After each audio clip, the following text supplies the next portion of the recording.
Tu évoquais tout à l'heure cette histoire qui parle de ta maman qui repère ce talent que tu as. On rappelle d'ailleurs le début, le commencement. Awadi voit le jour du côté de Dakar. C'est un papa du Bénin, c'est une maman capverdienne. Exact. Et dès le début, il y a quelque chose de très lettré dans la famille. Tes parents sont enseignants. Ouais. Ça te donne un accès à cette curiosité, de la connaissance. Est-ce qu'au niveau de la maison, il y avait ces discussions à propos de cette Afrique, de son histoire? Bon, forcément, parce que comme les deux viennent d'endroits différents, et ils sont enseignants, donc autour d'eux, il y a beaucoup d'intellectuels qui passent à la maison. Donc, mais c'est plus les grands frères pour qui on faisait du thé, qui étaient des grands frères de la gauche, qui nous mettent des idées, celles de Cheikh Anta Diop. Ouais.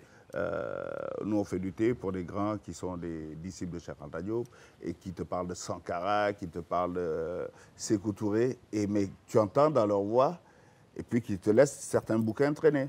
Ouais. Tu vois, c'est comme ça que j'ai ramassé Nation Agriculture. Ah, Et quand tu même, commences Cheikh Anta Diop. Voilà, et tu commences à lire. Tu ne comprends pas tout parce que c'est assez dense. Ouais. Et les grands frères t'expliquent.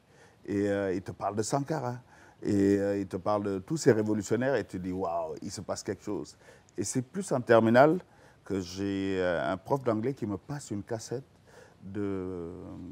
les cassettes audio là à l'époque, de Malcolm X, le message de Grassroots. Et à partir de là, tout devient clair. C'est-à-dire, tout s'éclaircit, c'est ça, c'est ça. C'est ça le discours. C'est ce chemin que je veux C'est ce chemin. emprunter. C'est ce discours qui est vrai. C'est ça la voix de l'Afrique. Et après, tu fais des synthèses et tout ce que les parents disaient à la maison. Et moi, comme je n'avais pas le droit, ça je dévoile des petites choses, de dormir après 21h, je dormais dans ma chambre, c'était aussi la bibliothèque de mon père. Donc, qu'est-ce que tu fais si tu n'as pas envie de dormir? On t'impose de dormir à 9h, donc qu'est-ce que tu fais? Tu lis les livres qui sont dans la bibliothèque. Ça change du téléphone portable d'aujourd'hui avec tes enfants. Ouais. Franchement, si je pouvais leur mettre une bibliothèque dans la chambre. Et donc, c'est vrai que ça m'a beaucoup aidé. Et tu te rends compte que beaucoup de choses que tu as lues sans faire attention reviennent dans tes discussions. Et quand tu débats avec des gens, ce que tu as lu revient naturellement. En fait, sans le faire exprès, ils m'ont donné beaucoup de connaissances, alors que c'était plus pour moi une punition.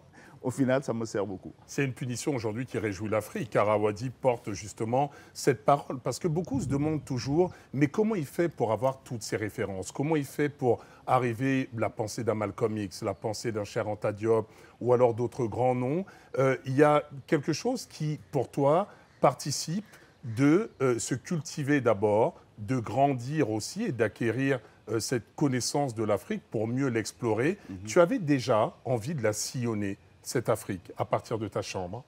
Oui, parce que autour de moi, il n'y a que des étrangers. Parce que le collège qu'on fréquentait, le collège Sacré-Cœur, il y avait toutes les nationalités africaines qui étaient là. Il faut rappeler le quartier du côté de Dakar. De la SICAP, SICAP. c'est dans la SICAP, au Sacré-Cœur.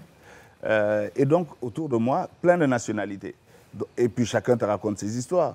Donc, très tôt, moi, je connaissais la Côte d'Ivoire par cœur. Je parlais déjà Nouchi avant d'arriver à Abidjan. Sans y avoir mis les pieds. Sans y avoir mis les pieds, je connaissais Pololo, je connaissais les RAS, je connaissais Yves Zogo Junior, qui est un de mes mentors. Je connaissais déjà tout ça, parce que tout le monde m'avait raconté toutes ces histoires. Je pouvais déjà parler un peu de Cam Franglais. J'avais Comme au Cameroun. Voilà. J'étais fan de Jean-Michel Cancan en plus. Donc voilà, tu rentres dans des cultures et tu as envie de faire tous ces pays. Et la musique m'a permis, Positive Black Soul m'a permis de faire tous ces pays. Avec PBS, on en a fait peut-être une trentaine. Et avec, dans ma carrière personnelle, il y en a encore